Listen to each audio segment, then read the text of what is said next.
What is a solution? Now we are getting ready to do chemistry at a bit higher level than we have done so far. And in the last chapter, we looked at gases and we learned about the properties of gases. But now we are going to look at liquids, but not pure liquids, rather solutions. Now, solution is a homogeneous mixture of two or more substances, put simply. And the substance which occurs in the lesser quantity is called the solute, and the one that occurs in the larger quantity is called the solvent. Let me give you a very simple example of a solution. If you mix ethanol, the drinking alcohol, with water, in chemistry we call that a solution. Ethanol is your solute and water is your solvent, most likely. But that assumes that you have less ethanol and more water. So if you take let's say 30 milliliters of ethanol and 70 milliliters of water and mix them and make a drink in that way, that's a solution with ethanol as the solute and water as the solvent. But what if you flip the amounts? What if you take 70 milliliters of ethanol and 30 milliliters of water? Then ethanol becomes the solvent and water becomes the solute. Normally in a solution you have a mixture of two or more substances, so you can have more than one solute. Example is if you add something else to this drink now, and where you have ethanol and water, maybe you add some other liquid, some gin or some lemonade or whatever drink you make, then you have more than one solute where water is the solvent. Now a solution where water is the solvent is called an aqueous solution, and aqueous solution are the kind of solutions we will be studying in greater depth in this chapter, and there is a reason why. Water chemistry is very unique. Water, being a polar molecule, is able to dissolve a lot of different kinds of solutes. It used to be called a universal solvent, although that doesn't mean water can dissolve just about everything. Water cannot dissolve oil in it. And so when you add oil to water, you do not get a homogeneous mixture, you get a heterogeneous mixture where you have oil on top floating on water or floating on top of water. That's not a real solution. It must be homogeneous.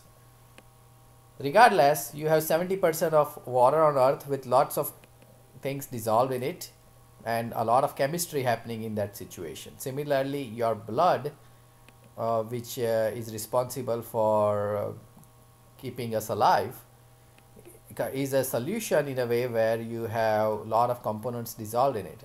Now I call blood a solution in a way only if you look at the blood plasma, because when we talk about solutions, they have to be homogeneous and they have to have components dissolved in them. When you have that situation, it's going to create a transparent liquid. If it's not transparent, it is not a solution, but we will come to that. So if you look at blood plasma, that definitely can be classified as a solution. Milk, on the other hand, cannot be classified as a solution. Now, just because I have been using examples of liquid solutions doesn't mean that solutions can only be liquids. Solutions can be solids as well as gases.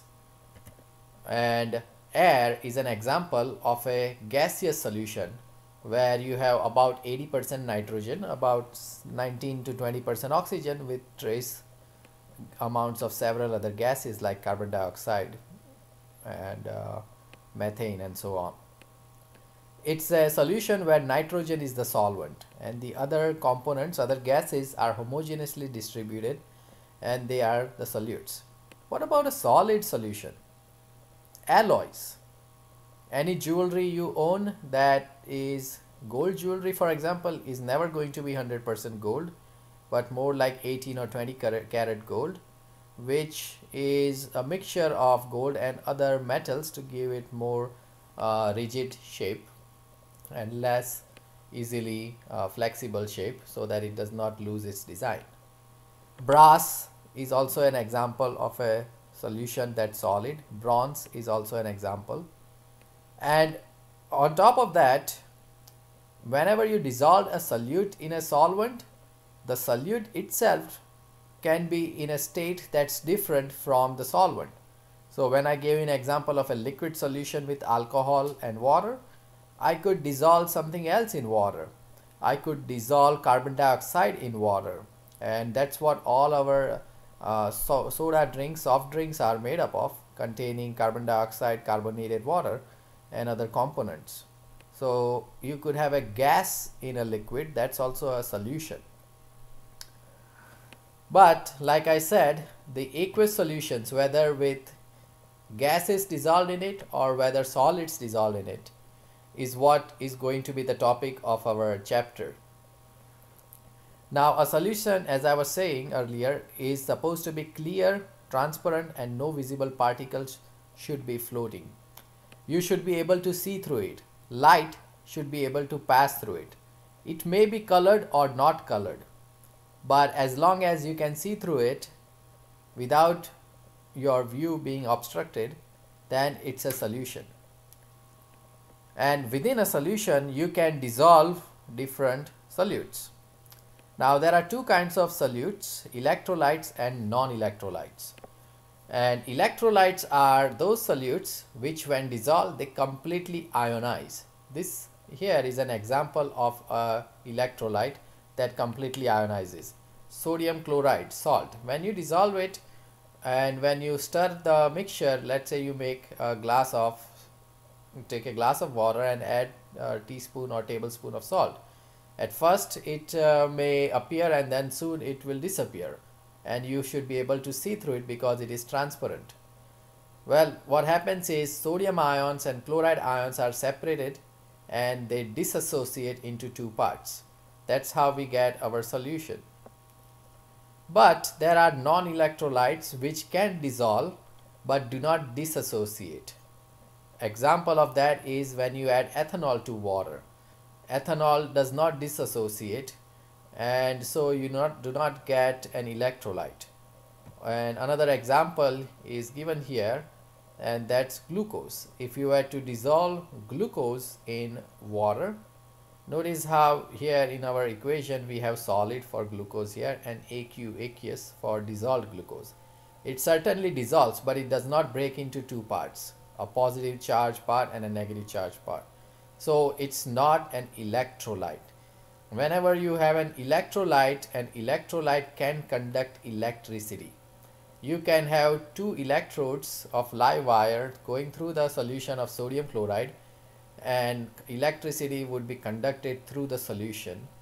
And if you were to connect that circuit to a light bulb, the light bulb would light. However, if you have dissolved glucose, it cannot conduct electricity because it is not an electrolyte. So that's a solution.